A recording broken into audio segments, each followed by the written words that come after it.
Ayaw na ninyo iboto ang kandidato ni Marcos. Yes!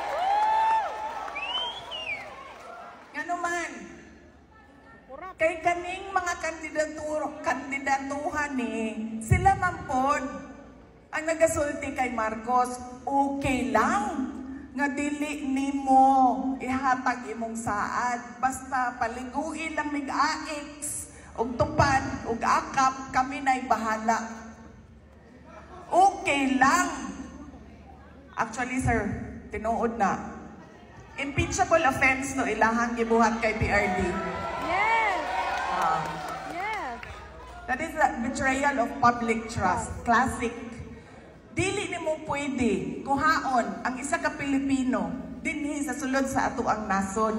Unya dad-on nimo, isakay nimo og airplane, dad-on nimo sa laing nasod ug ihatag nimo sa dayuhan niya. Mingon ka, ikulong na siya. Dili na siya pwede.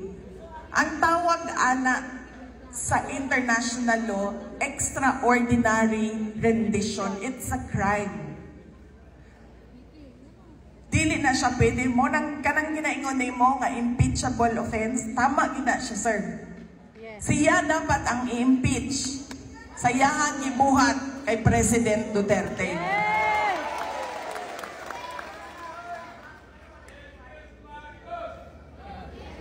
Ma'am, unsaon pag naay mo file, naami articles of impeachment, so good pa sa sugar order number 1. Naami. Naka-ready na siya, ma'am. Pero ma'am, grabe kaayo bayaray dito sa sulod. Yeah. Sa House of Representatives. Milyon-milyon ang ginaistoryahan dito para muhilom ang mga congressman. Nga naman, kaning mga kandidatuhan ni Marcos, sila man nagsulti. Okay na. Ayaw na nang ihatag ang 20 pesos per kilo. Ayaw na nang saan nimo. Paliguin lang may akap AX. Okay na mi. Kami na'y bahala o pagpahumot nimo. Okay ra na imuhang pagdruga din ha. Gadugo-dugo na imuhang. Inuwipan! Dugo-dugo na ang ipon ug ang lagos. Okay ra na imong pagdruga din ha. Maminaw gyapon mi sa imo tanan. Maglingkod mi diri basta baligo lang mis kwarta. Sila pod ang nagsulti. Sila pod ang nagasulti kay President Marcos nga okay lang nga bubuhat ka og mali. Basta maligo mi sa kwarta. Mga litsi sila. Mao nang ayaw na ninyong iboto. Kung nipili na mo dinhi sa pundok na ni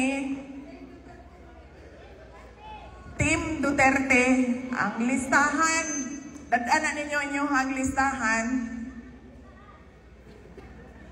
Ibaw mo, matingalan yung ko aning mga Pilipino. Ngano, pag-exam, bawal ang kodigo. Magdaladalag kodigo. Panahon sa boto, makalimtan pirmi ang kodigo. Dadaanan ninyo ang kodigo aron walay magkamali sa pagpili.